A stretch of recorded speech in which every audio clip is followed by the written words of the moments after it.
Black people to really step into their financial power, they have to understand our financial history. Right. And it really started with Abraham Lincoln.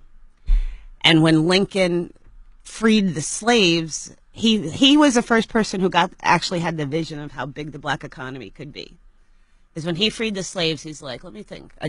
So these people have been enslaved. I'm giving them a tiny bit of money to get started, and they've never worked with money before. And they don't understand it. So I've got to give them a place where they can put this money.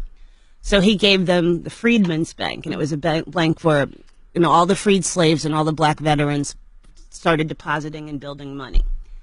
When I hear people say things today like, oh, we're too disadvantaged to have money or we're whatever, within 10 years, I think by 1864 with 1870 something, within 10 years, this group of freed slaves amassed $57 million in those days. This is 10 years after slavery. They built pooling their resources. They built schools. They built community centers. This is 10 years after slavery.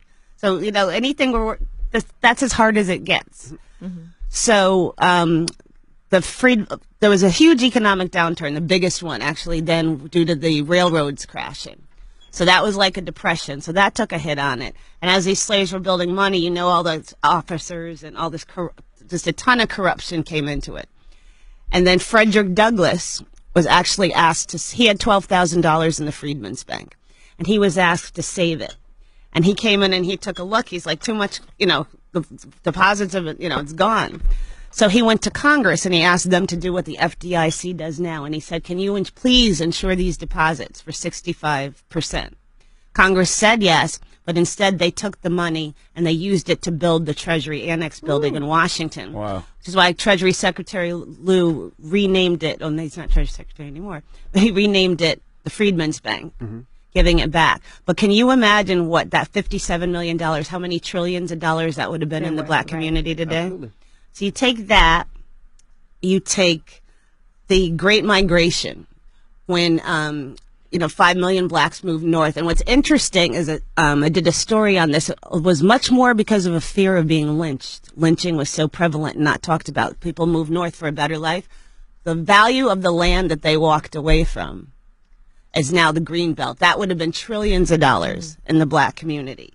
Another major event, the burning of Black Wall Street. Yes. Yeah. That's where a lot of our commerce and things were.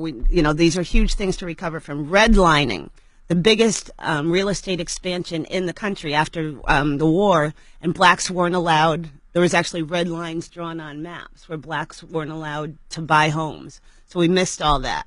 Predatory lending, the death of Dr. Martin Luther King. When you look at those events, and then when you think about what's the first thing we said, that black households earning $200,000 or more, $75,000 or more are the fastest growing income group.